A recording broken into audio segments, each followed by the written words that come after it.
All right, so today, very, very, very special guest, Anna Quinn, back here from Texas, once again to get it in. They love you, Anna. They love you on my channel. They don't recognize me. I got all this weave in now. Really? Yeah. I think if they seen your full physique, they would recognize you. Yep. Today we did some shoulders and we threw in a little bit of triceps at the end. It was an excellent workout.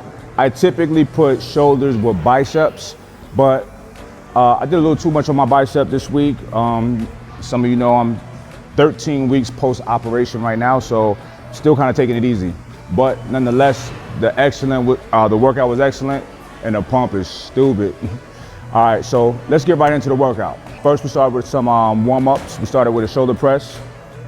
I like to start my shoulder workouts or any body part with what I consider is the primary movement. The primary movement, I feel, if done in the right capacity, can be all you do for that said body part for that day.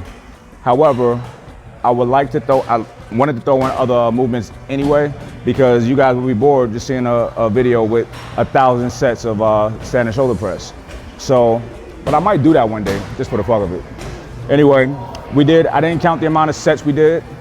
Today, I wasn't planning on going super heavy because when I bring the weight up to press it, I'm using my bicep and I gotta take it easy on this left arm. But nonetheless, I think I went up to about 85 or 90, I'm not sure. But I was chasing a pump strictly. I wasn't trying to go for crazy high numbers like I usually do. But I don't like to move from a body part until I feel like I'm getting some good work in. Sometimes it takes 3 or 4 sets to start really feeling it, for me at least. So listen to your body. Don't just say in your mind you have 4 sets or 5 sets of said exercise. Even if you guys are my online clients or Alpha Shred members, even if I write for a particular day 4 or 5 sets, if you're not feeling like you've gotten enough out of that, do more. I encourage that. You have to train instinctually and don't be locked into a program, all right? The program is a guideline, but if it's too much, scale back. If it's not enough, scale up. That's how we do it. You gotta listen to your body. All right, so we did that. The next movement is delt raises. I didn't give her a warning about dirty 30s, but that's what we do with delt raises. It's something me and Big Rob been doing forever, and it just feels good. You know, in 3 sets, we hit 90 reps. Some people don't hit half of that in 4 or 5 sets. So I highly encourage you to do dirty 30s. You can start out at 20s, and you don't have to go super light. You'd be surprised how much you could do with your normal weight. It's just that you don't try it, so you don't know. And yes, it's gonna burn, it's gonna hurt like crazy. That don't mean you stop. I mean, you keep going until you can't go anymore. So shoot for 30s, aim high, aim for the stars. Maybe you reach the moon. I think it go like that, I'm not sure, who knows? But you get what I'm saying. When you're in shape and fit, you have an injury or whatever, you recover fast. Muscle memory. It don't damage you as bad. Yep. And your body knows how to repair muscles, and it's learned to repair muscles quickly. Yeah, because this is insane. This isn't a normal recovery speed. I'm supposed to start. Crazy. This week is when I was supposed to start rehabilitation. The 13th or 12th week. This is the 13th week. Did you mention something about your dad also like recovering super fast? You think it's like he's in shape. Yeah. He works out. You know what I'm saying? Yeah. You work out and you in shape. If something happens, because anything's bound to happen in an accident, you recover fast. You bounce back fast. Don't use an injury or something to be like, all right, now I got to get in shape. Yeah. Actually, if you're not in shape, good. Start then too. But staying in shape will prevent you from a lot of injuries, but also when you do have an injury, it'll help you recover super fast. Well, you think about everything right now that went on with COVID and people not being able to work out. The people who are already in shape, most of them don't look like they skipped a beat, unless they were undisciplined when they weren't working out. But also people that's really about that life was still working out, even without a gym. Yeah, you don't need a gym to work out. All right, moving on. We have to keep the shoulders complete and hit every head of the deltoid. So we went to rear delts and we did reverse flies. I typically do it with dumbbells, or if I do it with the pec deck, I do both sides. But Anna requests that we do single arms And I never done them single arm, and it felt really good. I felt like I got more out of it doing single arms. It really isolated the muscle. And if you have any imbalances, she mentioned she thinks she has an imbalance in her shoulders. Isolateral movements is excellent to do. It's the perfect thing to do to make your body parts catch up with each other, okay? So we went ahead and did that. Nice contraction at the end, squeeze it, and it's all good. All right, moving right along. Now we're going into triceps. This is super basic, tricep extensions. That's my go-to, you know, it's easy to do, and you get a lot out of it without a lot of weight, but I still like to run a stack. But I didn't run a stack today. Anyway, no less than sets of 20 when you on a tricep extension. If you can't get 20 at a fairly heavy weight, keep trying until you do. But keep that in your head, 20. Superset at that with dips. Dips is such a basic and functional movement. That's why I like to incorporate that. Not only does it hit your triceps, but it hit your shoulders and your core. A lot of y'all didn't know that. Y'all listen up, I got some info for y'all. All right, so we superset it with that. The next movement is one of my favorites, is dumbbell skull crushers, all right? So I wanted to show you guys different variations of dumbbell skull crushers. Here we have the single, both arms at the same time. Just pump it out. Another variation of that, which is a lot more difficult, is a single arm. You're getting more reps and you're hitting it in different ways. So the first 10, you do straight up like you see in the video. And the second 10, you do across the body like that. And this way you have more leverage and you're stronger, but you do that second so that you're already fatigued when you do it. That way you get more out of it. I'm like Einstein or some shit, right? Anyway, do that. When you're done with that, this is what I want you to do. This is what I request you to do. Take your shirt off, pound your chest, walk around like a beast, because you look like one, all right? Shout out to Anna. That's my homie. She always come through and get busy. Y'all make sure y'all go and follow her. Her link's down below her YouTube channel. She put up dope content. Ladies, y'all need to tune in. Fellas, tell your girlfriends or your wives to check out Anna, because she brings that fire. She brings that heat, all right? I'm out of here. Peace.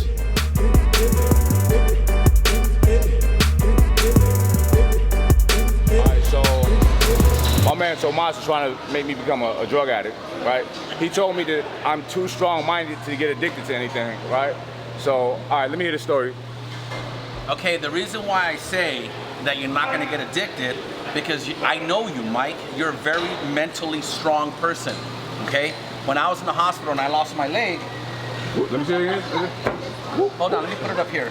There, that's sexy right there. So when I lost my leg, I was given pain medication, but I was resistant at first because I was like, no, I don't want to get addicted. And they said, nobody gets a trophy for suffering, so I was like, well, bring it on then. Right. So they brought it on, and the very first time they did it, they put it in an IV form, because there's a medication called Dilaudid, which is like a synthetic morphine or whatever you want to call it, heroin. Okay. So years of law enforcement, I would hear people talking about chasing the dragon, because that's how addicts get addicted and so forth. So I was like, yeah, I don't want to do that, I don't want to do that. But I was in a lot of pain, obviously, because of this. Right. So the first time they gave me Dilaudid, I'll never forget. It was injected to the IV, and when they injected it in me, I remember the way it felt. Like, it hit my bloodstream, and it right away just relaxed me. And when I felt it really go into my body, it felt like somebody, like a big warm person, just hugged my heart and was like, and I was like, and I relaxed.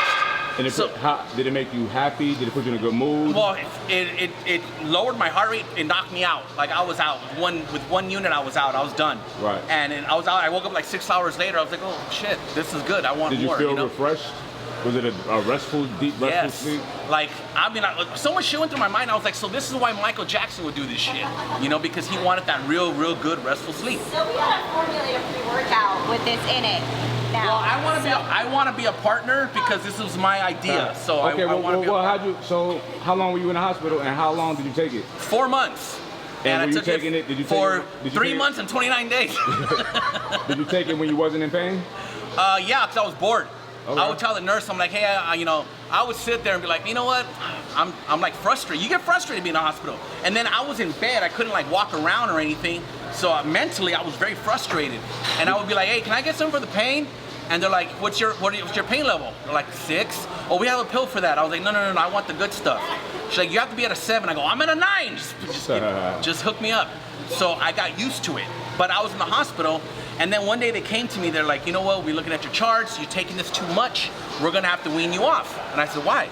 I said, this helps me. They're like, we're afraid you get addicted. I go, I won't get addicted. I go, mentally, I'm too strong to get addicted. No offense to addicts out there, I don't want to offend anybody, but I said, I'm too strong to get addicted. I'll stop anytime I want. So she goes, well, we're gonna wean you off, we're gonna put you on Oxycontin, a pill, for the next couple weeks, we're gonna monitor you. I go, you know, just keep it, I don't want it, I'll quit cold turkey. And she was like, no, we can't do that. You will have withdrawals, your body's gonna crave it and so forth. And I said, yeah, okay, I don't want the pills. So they had me like on, I called it suicide watch, because every 15 minutes they were checking on me. And I was like, no, I'm fine. So I stopped taking it, because they just came one day and they're like, so they had me on these little drip machines. I would sit there, I would like, click, I would click it and I would get a little dose.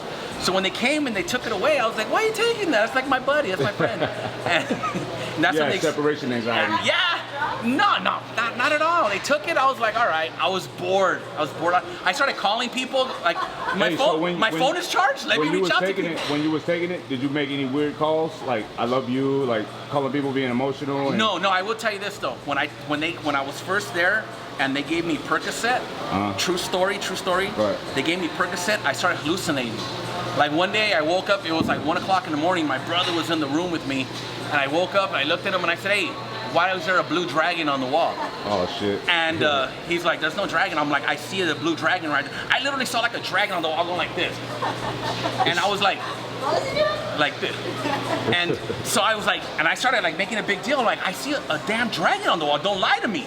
And they're like, hey, really, it's not that. So they were so concerned, they called... If I was your brother, I would have been like, oh shit, let's go. No, my brother was like, hey, you know, Tommy, it's okay. It's probably the blue light from the computer or whatever. I was like, shut up, you don't know what I'm talking about, you know? You don't see what I see. So it was so crazy, they called psych services, emergency psych services. And then... Hey, don't do drugs, kids. Don't do it! Don't do drugs.